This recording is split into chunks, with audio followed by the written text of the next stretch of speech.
கர்த்தருடைய பரிசுத்த நாமத்திற்கு மகிமுண்டாகட்டும். ஆண்டவராகிய இயேசு கிறிஸ்துவின் நாமத்தினாலே அன்பு கர்த்தருடைய பிள்ளைகளாகிய தங்கள் அனைவருக்கும் ஸ்வீட் ஊழியத்தின் சார்பாக வாழ்த்துக்களையும் ஸ்தோத்திரங்களையும் தெரிவித்துக் கொள்கின்றேன்.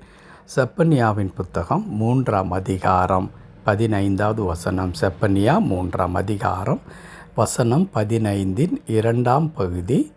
கர்த்தர் உன் நடுவில் இருக்கிறார், இனி தீங்கை காணாதிருப்பாய். கர்த்தர் உன் நடுவில் இருக்கிறார், இனி தீங்கை காணாதிருப்பாய். என் அன்பு கடவுளுடைய பிள்ளைகளே, நம்முடைய கடவுள் நடுவில் இருக்கிறார் என்ற வார்த்தை மிக அற்புதமான ஒரு வார்த்தை. அது என்ன நடுவில் இருக்கின்ற கடவுள் என்றால், ஆண்டவர் நம்முடைய வாழ்க்கையின் மைய புள்ளியாகவும் நம்முடைய எல்லா விதமான தேவைகள் பிரச்சனைகள் யாவற்றுக்கும் அவர் அனுகூலமான துணையுமாயிருக்கின்றார். மையத்தில் இருக்கிறார் என்று சொல்லும் பொழுது அவர் வேண்டா வெறுப்பாக நம்மிடத்தில் இருக்கின்றவராக இல்லை என்பதை நாம் புரிந்து கொள்ள வேண்டும். சில நேரங்களில் மனிதர்கள் நடுவில் வரும் பொழுது நாம் அதை விரும்புவதில்லை.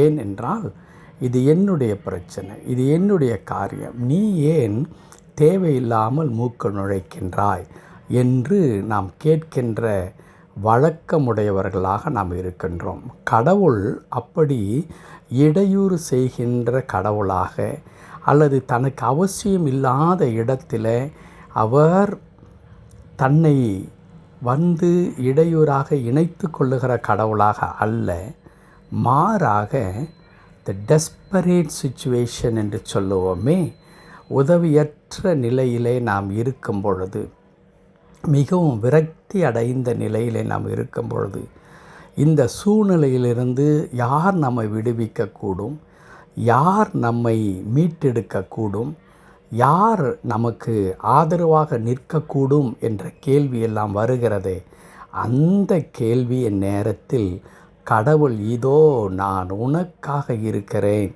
நீ ஏன் கவலைப்பட வேண்டும், இந்த எல்லா சூழ்நிலையும் நான் பொறுப்பெடுத்து கொள்ளுகின்றேன், நீ மகிழ்ச்சியோடு இரு என்று சொல்லி கொடுக்கின்ற ஒரு அற்புதமான ஆறுதலின் பாத்திரமாக கடவுள் நம்மோடு இருக்கிறார் என்பதை உணர்த்துவதற்கு தான் இந்த வசனம் இப்படி சொல்லுகிறது, கர்த்தர் உன் நடுவில் இருக்கிறார் என்று சொல்லி. என் அன்பு கடவுளுடைய பிள்ளைகளே, சீசர்கள் இயேசு கிறிஸ்து மரித்த பிறகு மிகுந்த பயம் அவர்களுக்குள்ளாக உண்டாகிறது. காரணம், இயேசு கிறிஸ்துவையே கொன்றுவிட்ட இந்த மக்கள் நாம் எம்மாத்திரம் நம்மை விட்டு வைப்பார்களா என்று சொல்லி அவர்கள் பூட்டப்பட்ட ஒரு அறைக்குள்ளாக தங்களை அடைத்து கொள்ளுகிறார்கள்.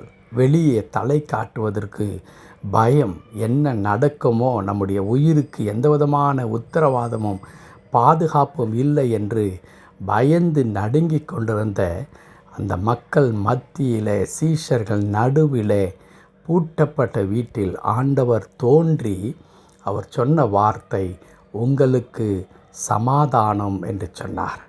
அழையா விருந்தாளியாக ஆண்டவர் வந்து தொந்தரவு செய்கிறவராய், உபத்திரவத்தை உருவாக்கி தருகிறவராய் அல்ல, அவர் பயந்து கிடந்த அந்த சீஷலை பார்த்து உங்களுக்கு சமாதானம் என்று அவர்கள் நடுவிலிருந்து சொல்ல கேட்கின்றோம்.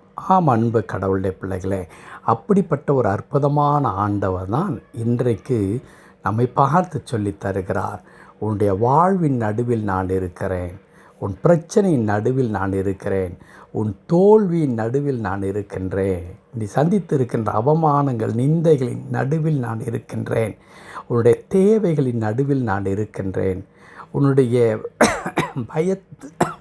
பயத்தின் நடுவில் நான் இருக்கின்றேன். எப்படிப்பட்ட சூழ்நிலையாக இருந்தாலும் நான் உன்னை பொறுப்பெடுத்து கொள்ளுவேன். ஆகவே இனி தீங்கை காணாதிருப்பாய். நீ சந்தித்து கொண்டிருக்கிற இந்த பிரச்சனைகள் மூலமாக எந்த விதமான தீங்கும் உண்டாவதில்லை, மாறாக அவைகள் அனைத்தும் உனக்கு ஆசீர்வாதமாக மாற பண்ணுவேன் என்று ஆண்டவர் சொல்லித் தருகிறார். ஆமென். அன்பு கடவுளுடைய பிள்ளைகளே, நீங்கள் கடந்து சென்று கொண்டிருக்கிற இந்த பாதையில் கர்த்தர் உங்கள் நடுவில் இருந்து உங்களுக்கு துணையாக இருக்கும் பொழுது உதவி எங்கிருந்து வரும் என்று அங்கலாய்க்க வேண்டாம்.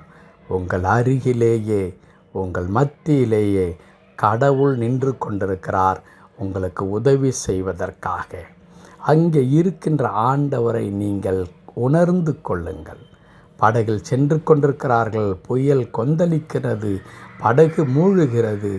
ஆனால் பயத்திற்கு இடம் கொடுத்ததினாலே அருகில் இருந்த இயேசுவை காண அவருடைய கண்கள் மறந்து விட்டது.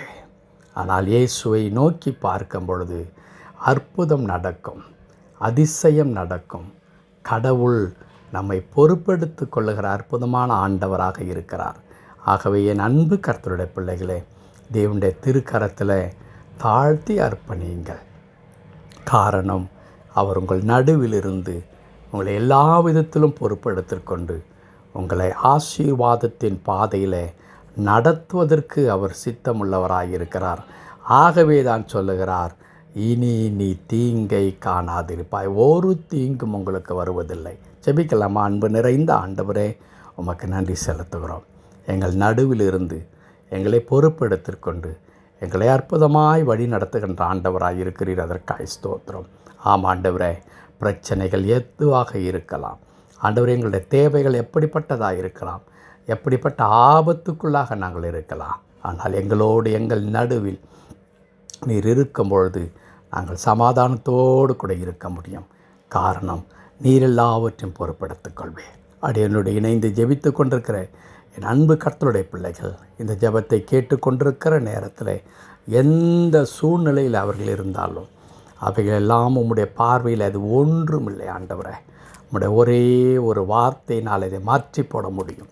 சீஷர்கள் பயந்து கண்டிருக்கும் பொழுது உங்களுக்கு சமாதானம் என்ற ஒரு வார்த்தை அவருடைய எல்லா பயத்தையும் ஆண்டவரே அப்படியே தூரப்படுத்தி விட்டதல்லவா?